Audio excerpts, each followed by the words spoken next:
પીવાના પાણી માટેનો જ્યારે સવાલ હોય ત્યારે પીવાના પાણી માટે જે ખરેખર ભારત સરકારમાંથી જેટલા પૈસા આવે છે એ પૈસાનો અહીં ઉપયોગ તો થતો નથી પૂરો, અને પછી કોઈ બીજા બહાના હેઠળ એમ કહેવામાં આવે કે ભારત સરકારે યોજના મંજૂર કરતી નથી. ભારત સરકારે તો આની પહેલાં નેશનલ ઇન્સ્ટિટ્યૂટ ઓફ ડિઝાઇન અને ટેકનોલોજીની ઇન્સ્ટિટ્યૂટ પણ મંજૂર કરેલી છે, સેન્ટ્રલ યુનિવર્સિટી પણ મંજૂર કરેલી છે. 1000 કરોડ જેવી રકમ, જે રકમ ખાસ કરીને જ્યાં રાજકોટની અમદાવાદની સિવિલ હોસ્પિટલ જેને અપગ્રેડ કરવા માટેનો એનો હજી આગળની કાર્યવાહી થઈ નથી. તેમ છતાંય જે કંઈ આ રાજ્યના હિતમાં ત્યાં ભારત સરકારના જે પ્રશ્નો પડતર હશે એમાં હકારાત્મક દ્રષ્ટિથી બધા જ સંસદોને સાથે લઈને ભારત સરકારના ધ્યાન ઉપર મૂકશું. એમાં ઉપસ્થિત રહેલ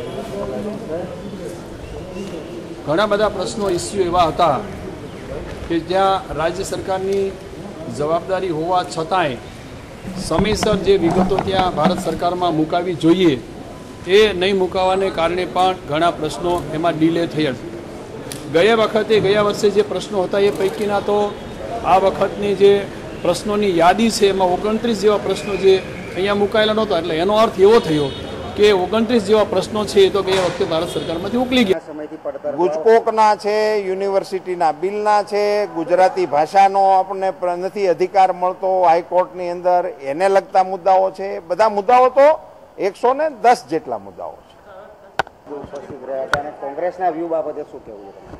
આમાં હવે તમે સમજો કે આ 12 રૂપિયાનો જથ્થાબંધનો બોજ, એમાં અહીંના સંસદ સભ્યો વ્યૂ શું આપી શકે? આવીને શું કહી શકે? એક તો આવતા નથી, આવે ને જો અહીં કંઈક વ્યૂ આપવા જાય તો દિલ્હીવાળા એના કાન ખેંચી નાખે. એને તો બે બાજુની હાકડ છે, અહીંયા કહેવાય નહીં. જો અહીંયા એમ બોલે બરોબર છે તો ગામમાં કરાય નહીં, અને જો એમ કે ખોટું કર્યું છે તો ઓલા દિલ્હી આવવા ના પડે. એટલે બધી વાતના એમને મુશ્કેલી છે.